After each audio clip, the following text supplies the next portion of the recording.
Bonjour tout le monde, merci et félicitations.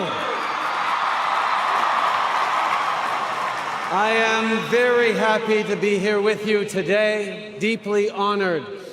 Thank you for that kind introduction, Niobe. Andy, it's wonderful to see you again. I'm so grateful for the honor you and NYU have given me today. Now, you may not know, but Andrew is an honorary Canadian and British Columbian because, like me, he studied at the University of British Columbia back in the day. It makes me proud that Canada was part of Andrew's formation, just as NYU has helped form so many amazing Canadians, including 2 members of my own staff. I'm actually told that 180 of the NYU class of 2018 are Canadians. Hello, welcome, my friends.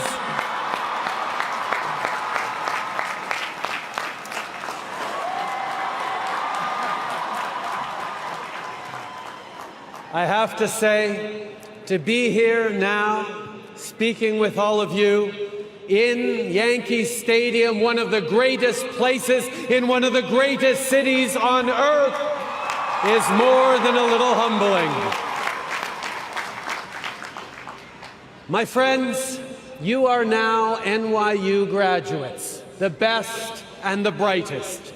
You have great potential and possibilities, and therefore you have enormous responsibility too.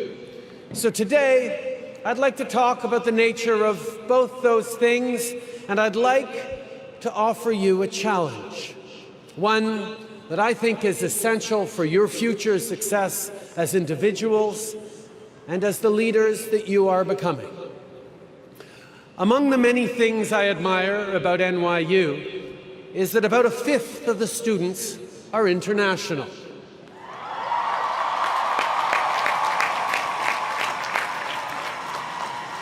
And a similar proportion are the very first in their families to go to college.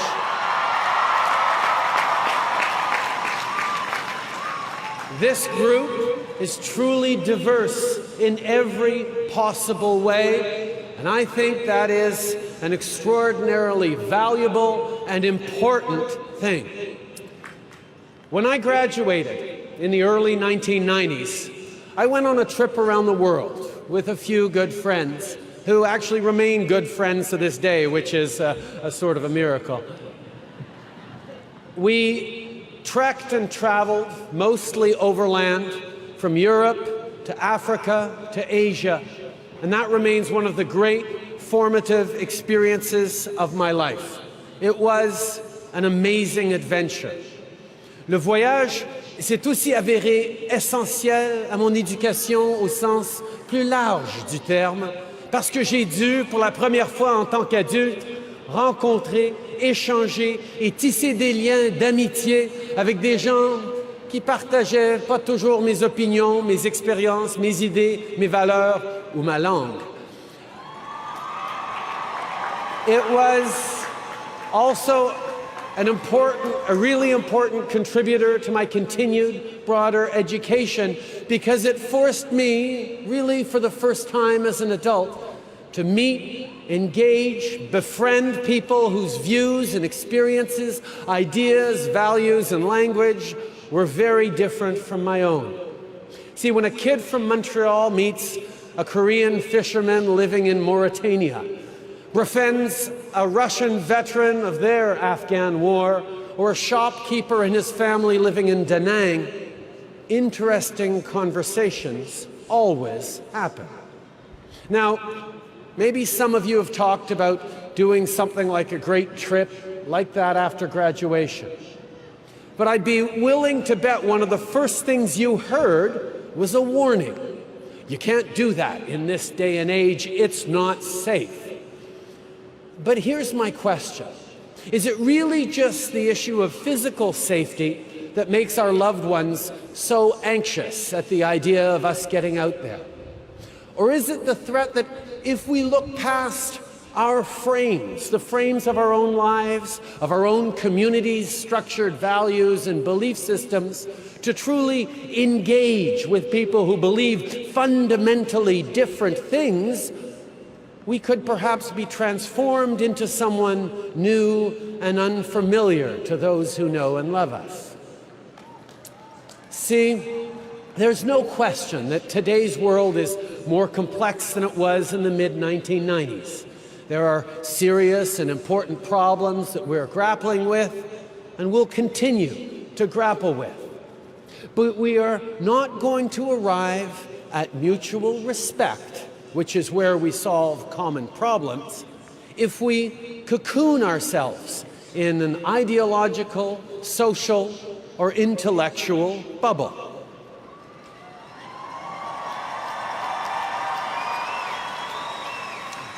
Now, we can see it all around us. There's a peculiar fascination with dystopia in our culture today. You see it everywhere on film and TV. But the truth is that, on balance, we have the good fortune to live in a time of tremendous possibility and potential, a time when it is within our grasp to eliminate extreme poverty, to end terrible diseases like malaria and TB, and to offer a real chance at an education to everyone on this planet.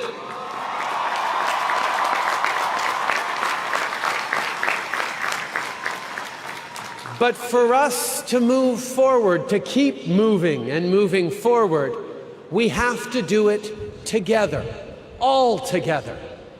Humanity has to fight our tribal mindset. We go to the same church? Cool, you're in my tribe. You speak my language? You're in my tribe. You're an NYU alumni? You're in my tribe.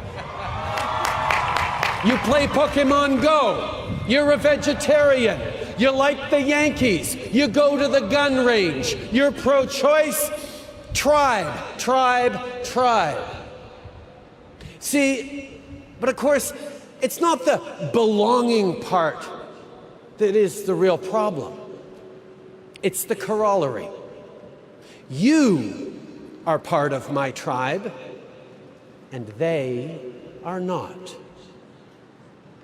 Whether it's race, gender, language, sexual orientation, or religious or ethnic origin, or our beliefs and values themselves, diversity doesn't have to be a weakness. It can be our greatest strength.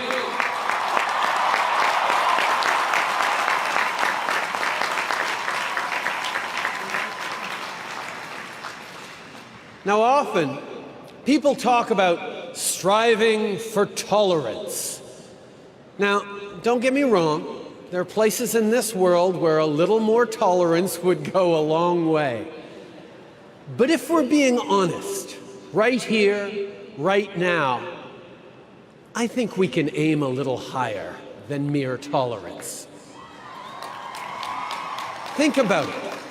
Saying, I tolerate you, actually means something like, okay, I grudgingly admit that you have a right to exist, just don't get in my face about it, and no, don't date my sister.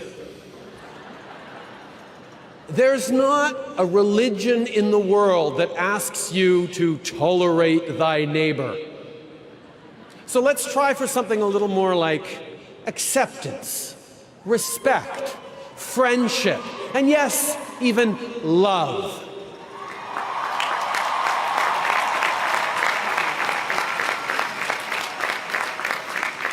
And why does this matter? Because in our aspiration to relevance, in our love for our families, in our desire to contribute to make this world a better place, despite our differences, we are all the same. And when you meet and befriend someone from another country or another culture who speaks a different language or who worships differently, you quickly realize this. And here's my main point and the challenge I'm offering you today. Our celebration of difference needs to extend to differences of values and belief, too. Diversity includes political and cultural diversity.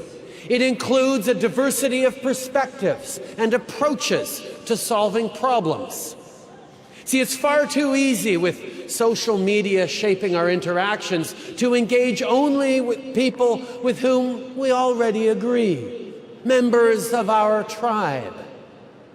Well, this world is and must be bigger than that.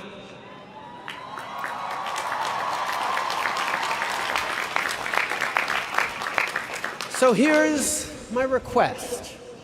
As you go forward from this place, I would like you to make a point of reaching out to people whose beliefs and values differ from your own. I would like you to listen to them, truly listen, and try to understand them and find that common ground.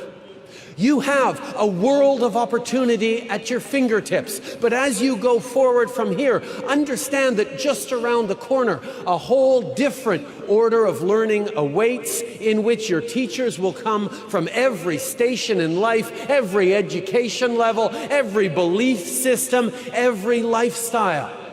And I hope you will embrace that. You have been students. You will continue to learn all your lives, but now it is also time for you to become leaders.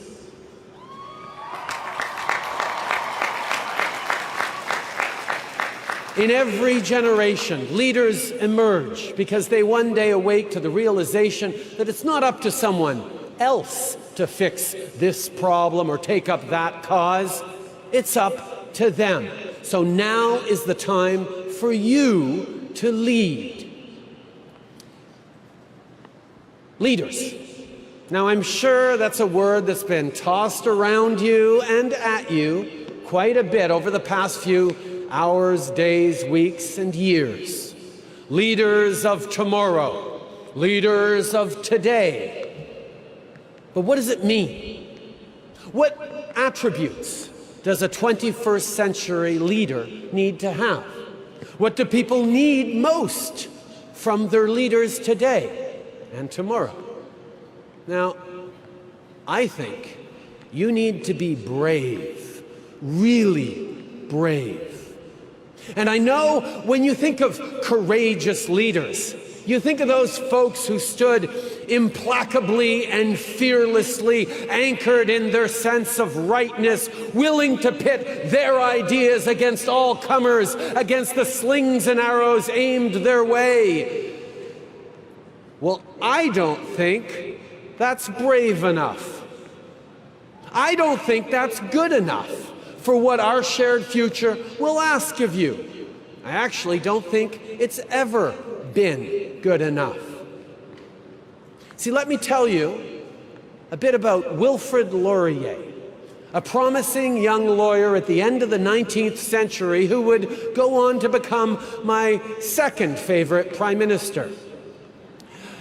He was raised and educated as a proud Catholic French Canadian, an exemplary representative of one side of the two identities that had come together to found Canada just a few decades before. The two solitudes, the other half being English-speaking Protestant and fiercely loyal to the British Crown, accommodated each other, cooperated together, and generally put up with each other to build our country, but still felt all too well the divisions and fault lines that had led them through almost a millennium of tensions and wars between English and French. It was impressed upon young Wilfrid by his teachers and elders that he must stand up unflinchingly for the values and the identity of his heritage, those beliefs and approaches that were his birthright and would be his legacy. That, they told him, was leadership. But Wilfrid grew to believe otherwise. He realized that it's actually easy to stand fixed, rooted in the conviction that you are right, and either wait for others to come to you or wait for your chance to impose your rightness on others. He saw that it's actually harder to seek compromise, to dig deep into yourself, your ideas and convictions, honestly and rigorously, to see where you can give and where you do need to stand, while opening yourself up to the other point of view to seek out and find that common ground. And that remains Wilfrid Laurier's political legacy more than 100 years later. To let yourself be vulnerable to another point of view, that's what takes true courage. To open yourself to another's convictions and risk being convinced, a little or a lot, of the validity of their perspective. Now that's scary. Discovering that someone you vehemently disagree with might have a point, might even be right. But it shouldn't be scary or threatening, particularly to all of you who have worked so hard these past years to pursue truth, to learn, to grow. Being open to others is what has gradually led Canadians to the understanding that differences can and must be a source of strength, not of weakness. And I say gradually because 20th century Canadian history is filled with counterexamples and terrible setbacks that we're still trying to remedy today, most notably the systemic marginalization and oppression of Indigenous peoples. We're not perfect, of course, but that sense of openness, respect for other points of view, and acceptance of each other really does underpin our approach as we try to solve the great problems of our time. And not because we're nice, but of course we are, but because by bringing together diverse perspectives, you get a much better shot at meeting those challenges. And that's how we come back to you and the leaders the world needs you to be. Leadership has always been about getting people to act in common cause. We're going to build a new country. We're going to war. We're going to the moon. It usually required convincing or coercing a specific group to follow you. And the easiest way to do that has always been through tribal contrasts. They believe in a different God. They speak a different language. They don't want the same things as we do. But the leadership we need most today and in the years to come is leadership that brings people together.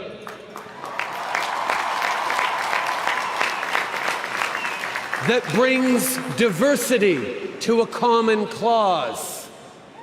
This is the antithesis of the polarization, the aggressive nationalism, the identity politics that have grown so common of late.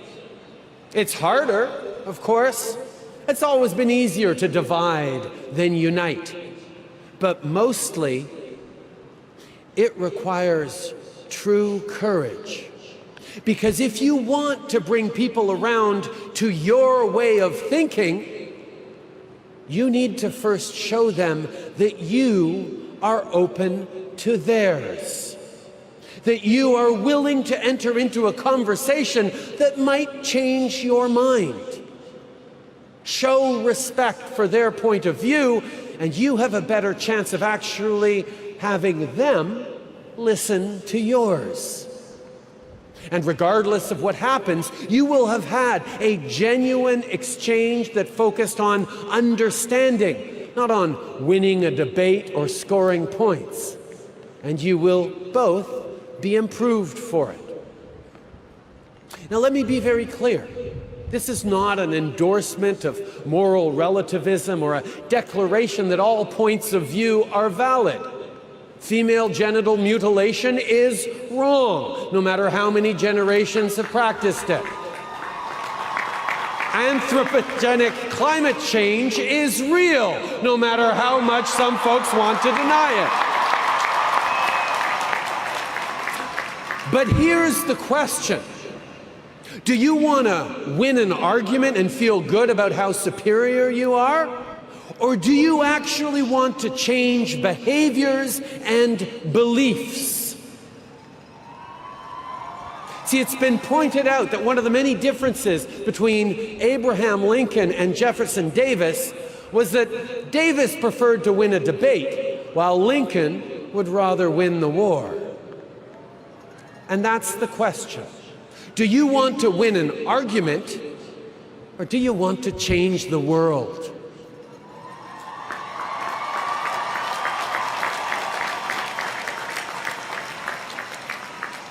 With malice toward none and charity toward all. Let those words of this country's greatest president guide your ambitions, your hopes for yourselves, your families, your country, your planet. There is no shortage of cynicism and selfishness in the world. Be their answer, their antidote. I am abundantly optimistic about the future because of you. It is yours to make and mold and shape. The world eagerly awaits, indeed requires, your ideas, your initiative, your enterprise, your energy, your passion and compassion, your idealism and your ambition.